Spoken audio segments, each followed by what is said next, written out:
The advertising, hindi po yung sagot yan na automatic magbibili na sila or attract sila. It's the offer that sells. It's not the advertising, yun lang yung vehicle. Okay? Yung offer, yun po yung nagda-drive ng vehicle na yun.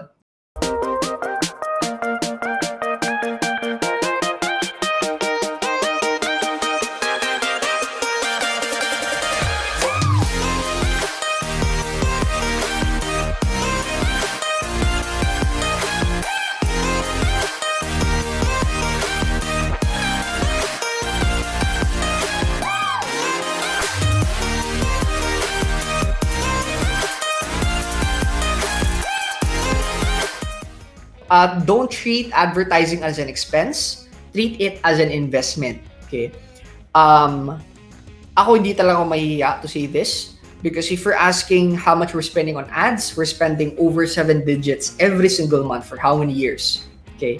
I've been doing events. Maraming hindi nakakagets nito. Okay? And to the point, literal, namibigay ako ng pera on stage para mag-gets nyo. Okay? And if you have attended my events, I give away money para mag-gets nyo. Sabi ko, I have 100 pesos here. I have a few 100 pesos. If you give me 50, I'm gonna give you 100. And it goes on for like 30 seconds until one person now stands up and gets it. And sabi na, oh, eto 50. Binigay ko 100. Someone stands up, eto 50. Bibigyan ko 100. And I tell them, what if I told you that's exactly how advertising works? Okay? With regards to advertising, you don't have to start big. You can just start small. And yun yung gagamitin mo pang role. Kasi yung other entrepreneurs, kung kumita na sila, dun kukunin nila yung kikitain nila eh. They start buying then maliit na lang yung pag-advertise nila. Sa akin kasi, almost everything that I make, I invest it back to advertising. Invest it back to advertising because advertising is an investment for me. It's not an expense. It's never an expense for me. Brand advertising. Ito po yung ginagawa ni Nike, ni McDonald's, ni Apple. They advertise just to get out their brand. To get their brand heard. Okay?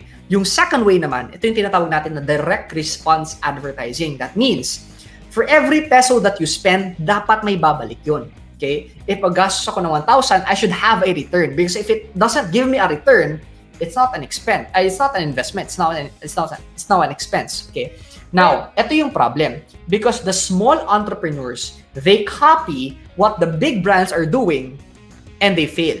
Why? Because the big brands have a lot of money in their bank account. They have billions of pesos in their bank account. Na even if they spend millions in advertising as an expense, as for brand advertising, it's okay. Pero tayo, maliliit lang tayo, konti lang kapital natin.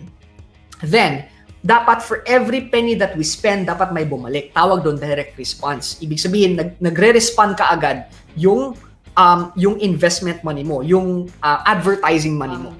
Okay. These products kasi, these can easily be bought sa supermarket whatsoever. Okay? So, you have to answer the question, what makes me different? Okay? Kasi if you just sell hotdog and then, okay, walang bumili hotdog ko, it's because maraming alternatives na they can easily buy there. What makes you different? Why would they buy from you? So if you cannot answer that question, you're gonna have a hard time selling that. Sabihin natin, example lang, nag-offer tayo ng buy one take one for the first customer, for the first transaction. Kung first customer ka, I'm gonna offer you buy one take one, for example. So now, and yung ginawa natin dito is nag-put out tayo ng irresistible offer. We reverse the risk. Kumbaga, sa simula kasi, don't make the first transaction as a way for you to make money. Make the first transaction for you to build a relationship with your customer. Okay? The advertising, hindi po yung sagot yan na automatic magbibili na sila or attract sila. It's the offer that sells. It's not the advertising, yun lang yung vehicle. Okay? Yung offer, yun po yung nagda-drive ng vehicle na yun. If you look at social media right now, that's what everyone else is doing. They keep on selling. And now people go to social media not to be sold. They go to social media to consume value. So what you do is you give the people what they want, which is value. So what I want you to do is give value first. And then only after you give them value, that's the only time that you sell. That's the only time you offer. Newbies focus on the front end. Experts focus on the back end. So what I'm sharing here is maraming business owners who gets very busy on the front end. Ibig sabihin doon, I sell this product, I want to make money right away. But sabi nga that the money is made on the back end.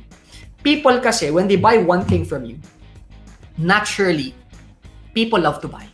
Okay? So, the reason why people stop buying, it's either because of two things. Number one, people stop buying because they get offended, or people stop buying because you stop selling. Okay? So ngayon, the reason why I keep on buying stuff, it's because iPhone is keep on selling stuff. I buy again, and buy again, and buy again. And what happens here is I only have to spend ads once, but the customer buys forever. Right? So, in short, ito yung tinatawag na lifetime value. Yung value ng customer increases over time. Ikaw, you don't need to own your product for you to sell. You can partner with, for example, if you have a gym, you don't need to own a supplement for you to sell supplements. You can partner with a supplement company, put a supplement shop beside your gym, and people can now start buying, if that makes sense. Wow. Diba? So, in short, the money is made on the back end. So, wag kang mag-focus na, nag-spend ako ng 1,000, kumita lang ako ng 2,000, ang malit lang kinita ko. Especially pag brick and mortar, mataas yung lifetime value ng customer. Think of a restaurant. If you notice, 80% of the time, you only eat 20% of the restaurants that you know. Kumaga, bumabalik ka pa rin sa the same restaurant. Yung pinakamahirap na customer is the customer who has not visited your shop yet. That's why if you notice, pag kumain ka na sa isang lugar, may mataas na chance na babalik ka. Yeah. Okay? So, in short, the most difficult part is the first customer acquisition. So, secret number 6 is don't sell to your clients, let your sales process do the selling. You run ads, you target the whole world. It doesn't mean lahat na nag-click ng ads mo, yun na yung client mo. Because ang sobrang dami nila, hindi mo kaya i-entertain lahat. So, if you notice, meron ng mga level. So, every level, if you notice, as they go down through this funnel, lilit at lilit yung prospects mo. Your prospects will become fewer and fewer. Okay? It should be that way. So, dapat meron kang sales process na gagawa yan para sa'yo. Hindi dapat na tayo yung mag-run sa business natin. We should let the business run without us. Because most of our ideas, lumalabas yan pag hindi tayo part sa operations. Lumalabas yan pag we are outside of our business, not inside of our business. And the only way for you to do that is to either automate it through systems and automate it through people.